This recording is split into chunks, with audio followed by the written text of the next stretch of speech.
Welcome to Reductio Adventures and Ideas. I'm your host, Andrew Lavin.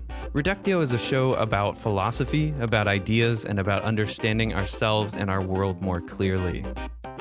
Brought to you by Inverted Spectrum Media.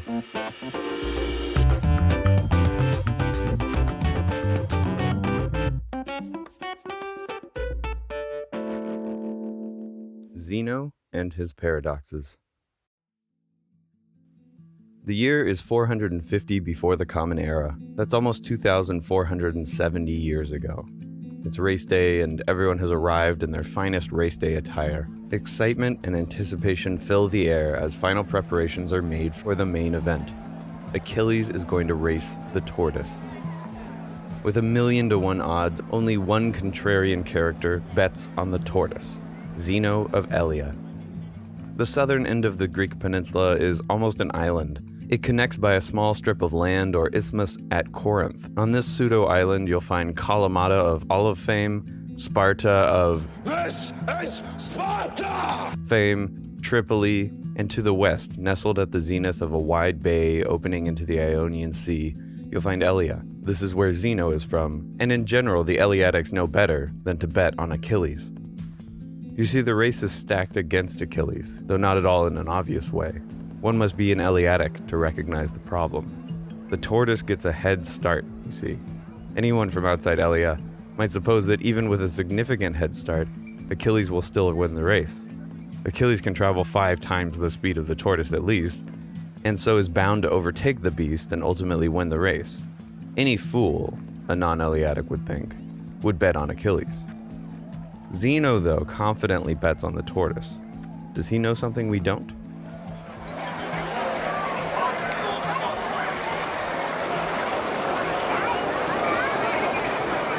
The town crier shouts at the top of their lungs, Ready, set, go!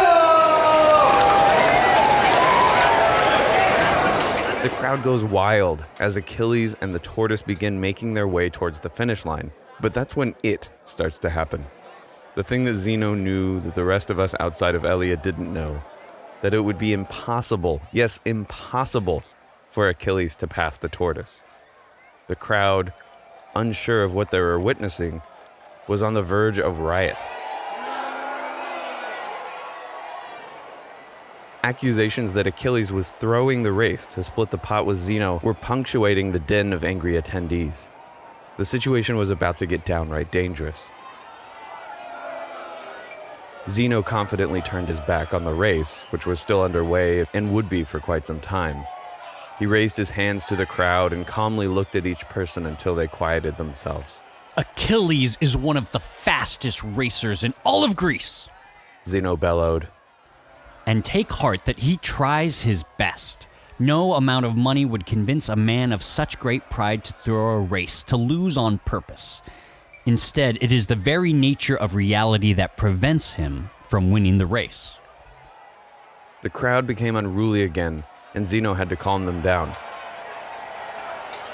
Hear him out. Hear him out! Hear him out. A few shouted from the crowd. Zeno continued. You see, the second you allowed the tortoise a head start, you already decided the race. Achilles will have to at some point cross the line at which the tortoise began the race. Yes? Oh, okay, yeah, that's right. Admit a few. And by the time Achilles crosses the tortoise's starting line, the tortoise will have already advanced well beyond that line. Yes? Of course! Then let's call the point where the tortoise is when Achilles crosses the tortoise's starting line, we'll call that point A. Achilles must now advance to point A. Fine. Get on with it, or we'll have your head for cheating us. Once Achilles gets to point A, where will the tortoise be? He'll be somewhere else. Maybe we could call it point B? Said a savvy Spartan. Indeed. Replies Zeno. The tortoise will be at point B now. And when Achilles gets to point B, He'll be at some other point, point C. and then at point C, the tortoise will be at point D, and Achilles catches up, but the tortoise has already advanced to point E. And when Achilles gets to point E, well then, the tortoise is already at point F. You see, what Zeno knew that the rest of the crowd didn't is that motion gives rise to many paradoxes, many of which have been called Zeno's paradoxes. Achilles could never catch up with the tortoise because Achilles would always have to reach the place that the tortoise was before. But once Achilles reaches this place, the tortoise will have moved. Point J, and by the time the Achilles gets to point J, the tortoise is at It's a bit like a toddler trying to pick up a soccer ball, but kicking it forward on accident each time they catch up to it to try to bend over and pick it up. The toddler never catches the ball, just like Achilles could never pass the tortoise.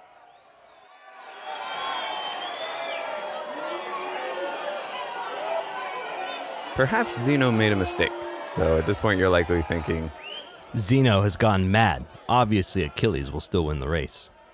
but maybe he's made a different mistake, and recognizing that mistake might bring us even further from reality as we see it play out around us. Maybe things can get even weirder than this. I want to take a quick break and then we'll come back.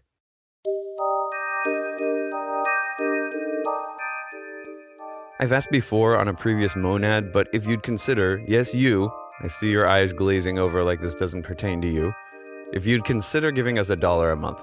That's a tiny amount for most, but it would allow us to publish as many episodes as we want and would give us access to some better tools for distributing the podcast. Please consider following the link in the show notes for this episode to our Patreon page. The link is patreon.com/reductio. It'll only take a minute, and honestly, it's the difference between being able to continue making the show and not being able to publish more episodes. In order for Zeno to win his bet, you might think that the tortoise actually has to win the race, right? It can't just happen that Achilles won't beat the tortoise. That is, the tortoise actually has to cross the finish line.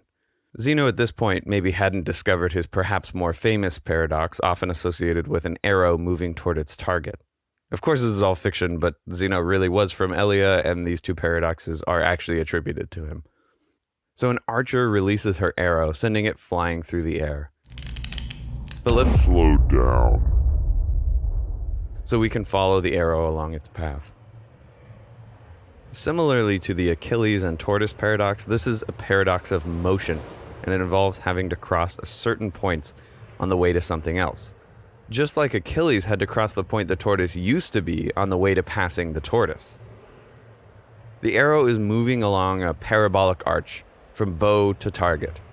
Imagine, though, a line exactly halfway between the archer and her target. The arrow, we all agree, must pass over that point, yes? Then the arrow must pass over the point halfway between where it now is, the halfway point overall, and the target. Once it reaches what is actually the 75% mark, the arrow must now pass over the halfway point between where it is now and its target. Again and again, the arrow must always pass over the halfway point between where it is now and the target.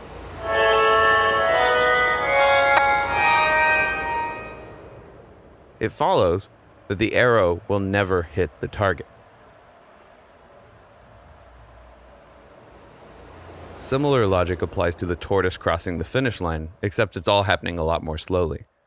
Remember, Zeno needs that darn tortoise to cross the finish line in order to win his bet and go home a rich man. Unfortunately for him, the tortoise can never cross the finish line, and he can never collect his money. Poor Zeno. The tortoise will never cross the finish line, and so no one can truly win the race. Let's think through this. The tortoise must always cross the point halfway between where it is now and where it's trying to be. If this is so, then it must hit the 50% mark, the 75% mark, the 87.5% mark, the 93.75% mark, and every halfway point from that point on. It can never reach the finish line because there will always be another halfway mark that the tortoise must cross.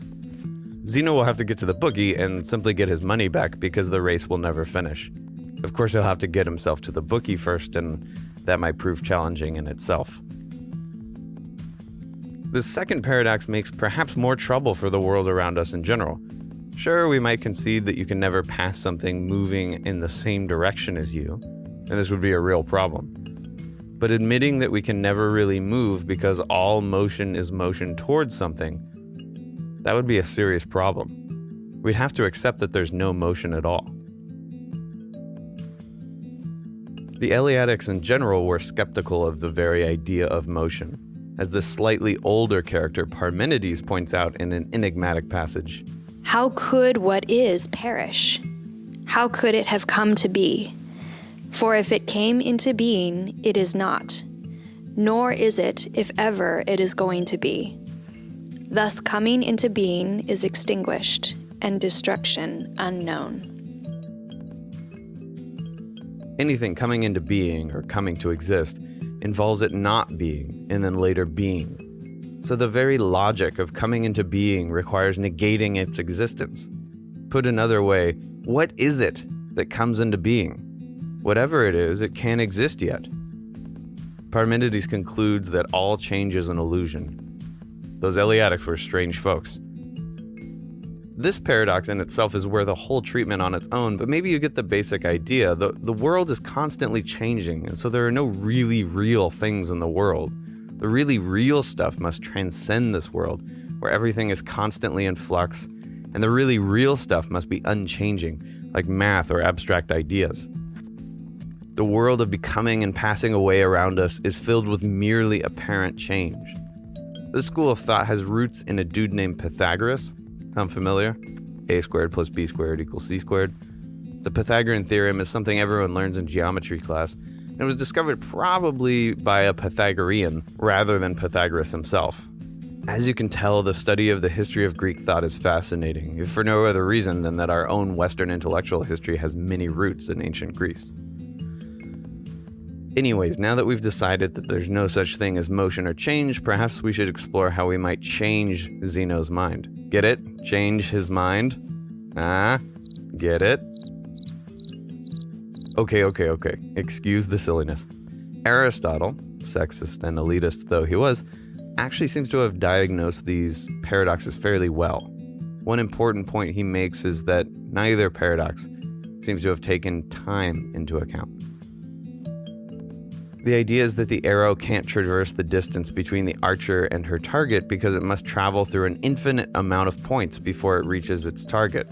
Aristotle points out that there's no problem with touching an infinite number of points in a finite amount of time, so long as it takes a successively smaller amount of time to touch each successive point. It's easy to touch or pass through an infinite amount of points if touching each point takes an infinitesimally small amount of time. Once we take time into account, Aristotle thinks the paradoxes dissolve. So that's one potential way out of the paradox. What's sometimes called the quote-unquote standard solution investigates the different assumptions Zeno might be making in setting up his paradox. The conclusion is that the arrow will never reach its target and Achilles will never catch the tortoise. Why? Is it because it would take too much time? Because there are too many tasks to complete? Because there's an infinite distance to traverse? Because there are too many places one must go before arriving? Is it because the final step to the goal can't happen?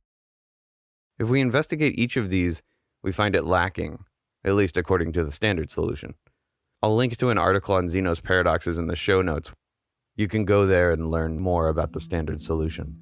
It won't take too much time, as Aristotle points out, because it takes less time to move to each new point. There aren't too many tasks to complete, because again, each task gets easier and easier to complete until it's infinitely easy to complete. There isn't an infinite distance to traverse, because mathematics teaches us that the sum of all the distances Achilles and the arrow must traverse is 1, not infinity. Are there too many places to go? No.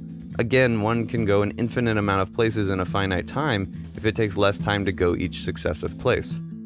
Finally, there need not be a final step given the way the math works out. There are problems with the standard solution, and I've seen other solutions that involve less math and more philosophy, and for that reason are a bit more intuitively satisfying, though I'm not sure they hold as much water. I haven't really looked into it yet. At this point in the discussion, though, we seem to have some tools for answering Zeno and for defending the reality of motion. One of the interesting lessons for me in studying Zeno is that he starts with premises which we're all tempted to accept and moves through a logical argument that we're all tempted to go along with, but ends up with a conclusion that seems at best fantastical and at worst obviously false. This is where philosophy is sometimes the most exciting, when we find an argument or proof that has plausibly true premises, but a conclusion that we simply cannot accept. Do we become convinced by the argument and give up on the reality of motion? No, of course not. Instead, we must investigate some of the assumptions the argument makes to interrogate where the reasoning might have gone wrong. In some respect, this is just what philosophy is: the investigation of arguments about abstract topics like motion in general, justice in general, beauty in general, and what it is in general to be a thing or an object, and so on. We sure have come a long way. Get it? Coming a long way requires motion, and motion's impossible. Get it? Yeesh. Tough crowd. I guess if you have to explain a joke, then it's not that great to begin with. Anyways, see you next time.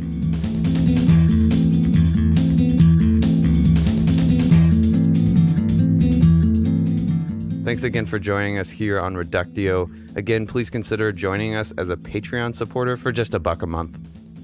I'd also like to ask you to rate and review us on iTunes. I've linked our iTunes page in the show notes. That would be a mighty big help. That's how a lot of shows end up catching on. People rate and review on iTunes, and then iTunes and other platforms take notice. Thank you to Annalisa Colahan, Ben Colahan, and Casey Moreno for their voice acting help. Thank you to new Patreon supporters Connor Hughes, Kui Gray Lavin, Luke Adams, Owen Roth, and perhaps a few others who have signed on after my recording session. Reductio Adventures and Ideas is a product of Inverted Spectrum Media. Follow the link in the show notes to learn more. Until next time, I'm Andrew Lavin.